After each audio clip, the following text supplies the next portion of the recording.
انا وحنفي اتخانقنا امبارح مع بعض. يا حلاوتك. او ربنا. وجايه تقولي دلوقتي؟ امم اتخانقتوا ازاي؟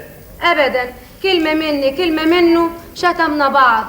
قال لي ابوك وعيلتك، قلت له امك وامين امك. امك وامين امك؟ لا سوري يا ابن المتضايقه. بس وشرف جوز خالتي ما تجيب سيره لبابا.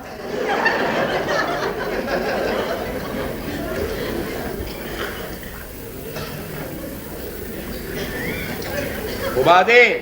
بس رحت رميه له الدبله في وشه، قلت له مش عايزه اشوف خلقتك تاني.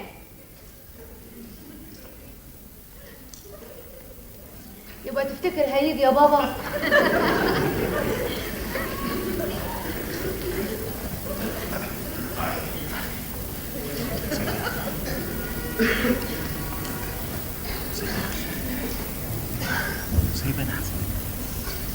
وسايباني اعزم الناس واشتري طرط وملبس وافرق شربات. سوري يا بابا. واجيب عوالم. سوري يا بابا. وادوخ على المأذون لحد ما لقيته في الساونا. لما قلنا سوري بقى ما تقرفوناش في عيشتنا. ما عرفكوش في عيشتكم.